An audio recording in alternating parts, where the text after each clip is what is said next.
Sir जैसे हम हमेशा पीस में रहना चाहते हैं, बट कुछ ऐसे परेशान लोग होते हैं जो आपकी पीस को डिस्टर्ब करने की कोशिश करते हैं, तो उस सिचुएशन में क्या करें? आप कह रहे हो कि आप तो पीसफुल रहना चाहते हो, लेकिन अगर आपके आसपास में कुछ ऐसे लोग हैं जो बिल्कुल भी पीसफुल नहीं है, हाँ जी। तो क्या करें? इसका मतलब क्या है कि आप उन लोगों से पीछा नहीं छुड़ा सकते हो। अगर छुड़ा सकते होते तो ये क्वेश्चन नहीं पूछते। मतलब कि वो लोग या तो आपके घर में हैं, या आपके पड़ोस में हैं, या आपके ऑफिस में हैं, सोसाइटी में हैं, कहीं पर भी हैं। तो अगर आप सोसाइटी की बात कर रहे हो तो जितना हो सके ऐसे लोगों से दूर रहो। जैसे अगर आपको पता है कि कोई गली का कुत्ता है जो पागल हो गया है और सबको काट रहा है, तो क्या करोगे? उससे जा करके लड़ोगे? उससे दूर रहोगे। सर फिर भी वो फोर्सफुली, मतलब बुराई ऐसे बोलते हैं ना कि झुंड में आती है। अब मान लेते हैं कि वो इंसान अकेला नहीं है, उसके साथ में कुछ और भी लोग हैं जिनका मोटिव है आपको तंग करना, आपको परेशान करना।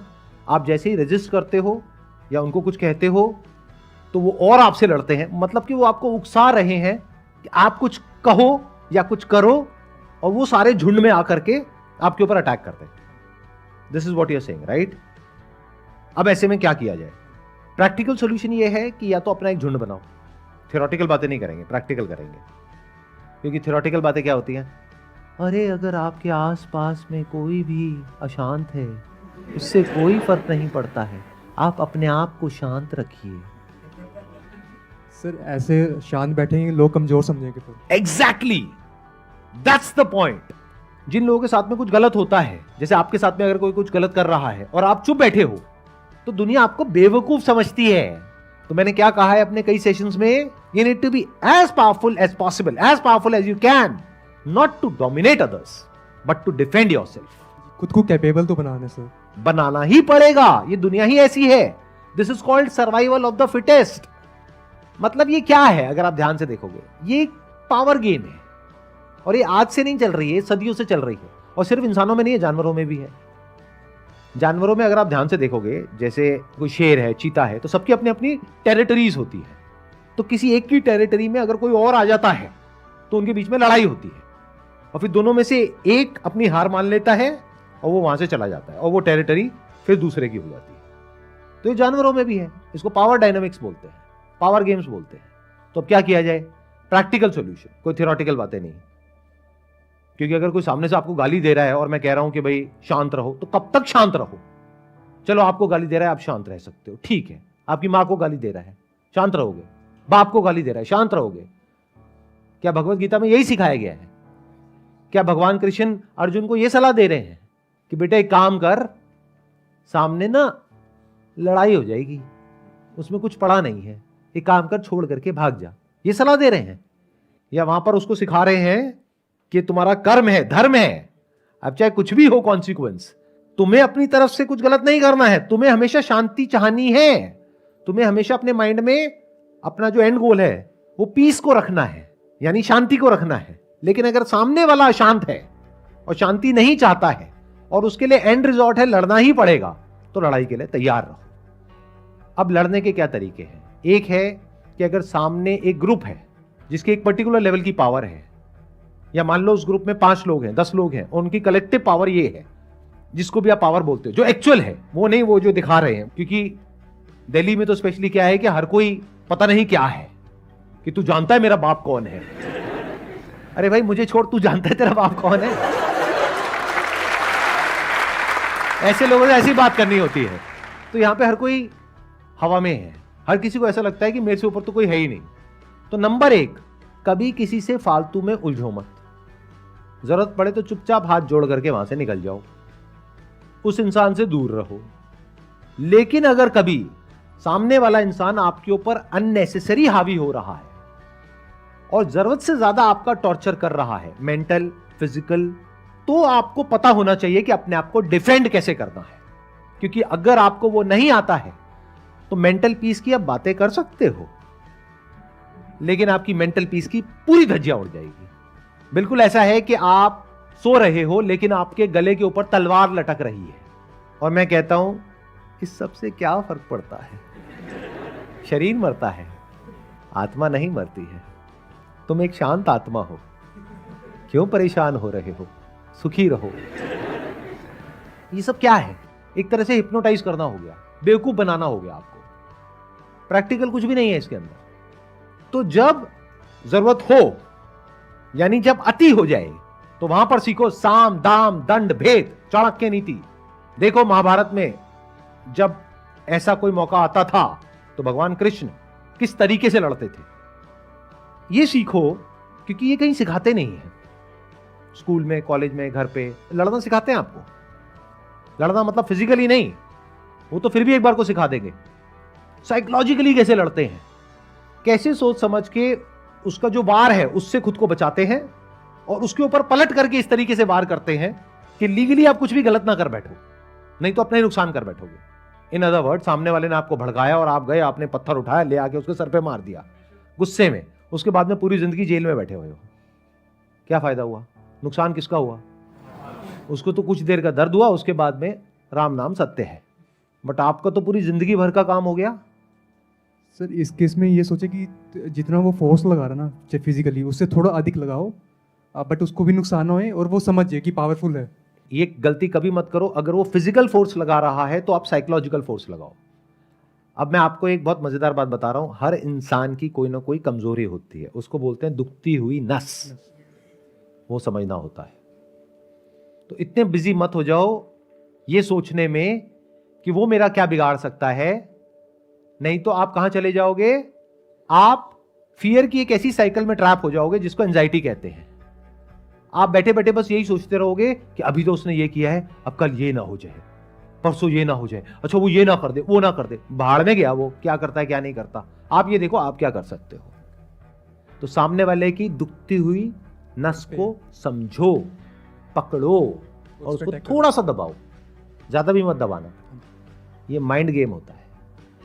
बाहर जो है वो आप बाद में जीतते हो, बाद में हारते हो किसी भी लड़ाई में। पहले आप अपने माइंड के अंदर हारते हो और जीतते हो।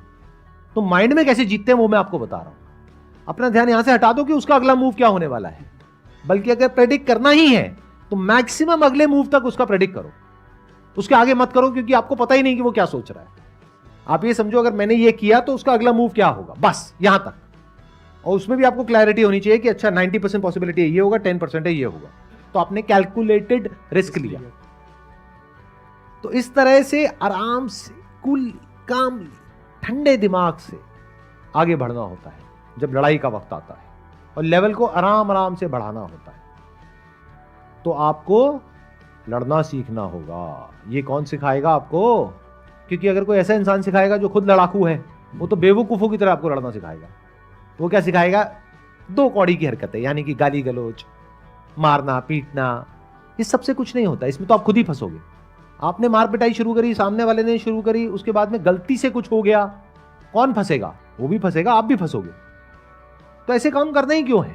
तो मैं उसकी बात ही नहीं कर रहा, मतलब मैं फिजिकल की तो बात ही नहीं कर रहा, मैं तो साइकोलॉजिकल की बात कर रहा हूं। अगर आपके ऑफिस में कोई है और वो आपको बहुत तंग कर रहा है, तो there are ways of dealing with that particular situation, जिससे कि सांप भी मरेगा और लाठी भी नहीं टूटेगी। यानी किसी को पता भी नहीं लगेगा कि वो आपने किया, लेकिन कुछ ऐसा कर दिया कि उसके बाद में वो इंसान पछताएगा। लेकिन ये स्टेप तब उठाना है जब सामने से आपको समझ आ जाए कि अब मेरी जो लिमिट है बियर करने की वो क्रॉस हो चुकी है। हाँ, अगर अब इन टैक्टिक्स को आप यूज कर रहे हो अपने फायदे के लिए, वो गलत है सर।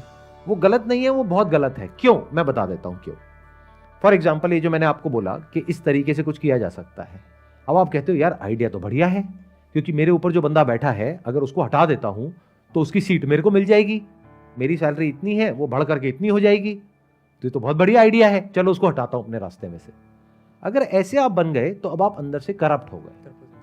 अब आपका दिमाग ऐसे ही चलेगा, और जिसका दिमाग ऐसे चलेगा, यानी अपने आप को डिफेंड करने के लिए नहीं चलेगा, अटैक करने के लिए चलेगा, वो इंसान जिंदगी में कभी तरक्की नहीं कर सकता। और अगर तरक्की कर भी लेगा बाहर, अंदर से उसको कभी मन की शांति नहीं मिल सकती। उसको पता ही नहीं होगा कि मन की शांति होती क्या है। देखो, लाइफ का अल्टीमेट गोल क्या होना चाहिए कि आपको किसी तरीके से बाय हुक और बाय क्रुक थोड़ी सी और सक्सेस मिल जाए, थोड़ा सा पैसा मिल जाए, ये इंपॉर्टेंट है। ये लॉन्ग टर्म में मन की शांति मिल जाए, चाहे पैसा थोड़ा कम हो, क्या ज्यादा इंपॉर्टेंट है? मन की शांति कैसे मिलती है? और मन अशांत कब होता है? जब भी आप कुछ गलत करते हो तो चाहे दुनिया को नहीं पता है, आपको तो पता है ना, तो मन अशांत हो गया। इसको कहते हैं कर्म फल। लोग समझते नहीं है कर्म फल क्या होता है। कर्म का फल इमीडिएट होता है, बाद में थोड़ी ना होता है। जहां आपने किसी के साथ में कुछ भी अनफेयर किया, कुछ भी गलत किया, आप गलत हो गए, और जो गलत हो गया वो दुखी हो गया। जितना गलत हो गया उतना ही दुखी हो गया। सिंपल सा रूल है। और जो अंदर से जितना सही है वो उतना ही सुखी है। फॉर एग्जाम्पल, मेरी फितरत बन गई आप लोगों को बेवकूफ बना करके किसी तरीके से पैसा कमाने की, तो बाहर से मैं अपने आप को जैसा मर्जी दिखाता रहूं, क्या अंदर से मैं कभी भी सुखी रह सकता हूं? और अगर अंदर से मेरी नीयत साफ है, और अगर आप लोग मेरे बारे में कुछ उल्टा भी बोल रहे हो, तो क्या मैं दुखी होऊंगा? क्योंकि मुझे पता है ना मेरी नीयत साफ है। तो नीयत बहुत बड़ी चीज होती है जिंदगी में। अपनी नीयत हमेशा साफ रखो। तो अगर जो भी मैंने अभी तक कहा उसको मेरे को सम अप करना हो अपने मन को शांत रखने के लिए, तो वो क्या है कि इस दुनिया में you can not afford to be weak. जो कमजोर होगा ये दुनिया उसको इस तरीके से तंग करेगी कि वो इंसान की जो हालत है वो बद से बदतर होती चली जाएगी। यानी कि अगर आप मेंटली कमजोर हो तो बाहर के लोग तो छोड़ो, आपके अपने घर वाले ही आपको नहीं छोड़ेंगे। मेरी बात ध्यान से सुन लेना। सुनने में थोड़ी सी अलग है वो जो आप मॉरल साइंस की बुक्स में पढ़ते हो, क्योंकि वहां पे बहुत ही लीनियर तरीके से कुछ बताया जाता है। अगर आप अपने माँ बाप की सेवा कर रहे हो तो आप अच्छे बेटे हो, नहीं कर रहे हो तो बुरे बेटे हो। अच्छा, अगर माँ बाप किसी बात को लेकर के बार बार आपको बोलते चले जा रहे, उसको सुन करके आपका जो मेंटल बैलेंस है वो खराब हो रहा है, तो कौन सा वो पॉइंट आएगा जब जा करके आपको पलट करके जवाब देना है, और क्या देना है नहीं देना है। इनफैक्ट अगर आप महाभारत को ध्यान से समझोगे, भगवत गीता को ध्यान से समझोगे, तो लड़ाई कभी भी दूसरों से नहीं होती है, अपनों से होती है। अर्जुन इतना ज्यादा कंफ्यूज नहीं था, उसको भगवान कृष्ण ने जान करके कंफ्यूज किया, नहीं तो जरूरत नहीं थी। भगवान कृष्ण अर्जुन को यह भी बोल सकते थे कि भाई यहां पे तुम लड़ने के लिए हो, लड़ो, अपना क्या फालतू की बातें कर रहे हो। भगवान ने क्या किया, रथ को ले जा करके सामने बीच में खड़ा कर दिया और कहा ये देखो ये सारे तुम्हारे अपने हैं जिनको तुम्हें मारना है। उसके हाथ कांप गए। जिंदगी में जो सबसे बड़ी लड़ाइयां होंगी ना आपकी, वो अपनों से होगी। दूसरों को तो छोड़ ही दो, अपने पड़ोसियों को तो आप हैंडल कर लोगे, ऑफिस में जो लोग हैं उनको तो हैंडल कर लोगे, अपनी वाइफ से कैसे डील करोगे, अपने पेरेंट्स से कैसे डील करोगे, बच्चों से कैसे डील करोगे, ये सबसे बड़ी लड़ाइयां हैं लाइफ की। तो यहां भी सीखना पड़ेगा कि कौन सा वो पॉइंट होता है जहां पे जा करके आपको पलट करके जवाब देना होता है या एक स्टैंड लेना होता है, और कहां पर हल्के फुल्के तरीके से आया गया करना होता है। दोनों जरूरी है डिपेंडिंग अपॉन द सिचुएशन। और मजे की बात क्या है, जो मैंने देखा है, जहां तक मैंने ऑब्जर्व किया है, मुझे देख करके अजीब भी लगता है। कई बार मैंने देखा है कि ऐसी बहुत बड़ी बड़ी बातें हो जाती हैं घरों में जहां पर एक्चुअल में लड़ाई होनी चाहिए, लेकिन वहां पर कोई लड़ाई नहीं होती, सब अपने मन में रख के बैठे होते हैं। और छोटी छोटी बातें होती हैं जहां पर कोई लड़ाई होनी ही नहीं चाहिए, वहां पर लड़ रहे हैं। मतलब एग्जैक्ट उसका ऑपोजिट हो रहा है जिसकी मैं बात कर रहा हूं। मैं क्या कह रहा हूं, छोटी मोटी कोई भी चीज है उसको आया गया कर दो, कुछ बड़ा है तो अपने आप को तैयार कर लो लड़ने के लिए।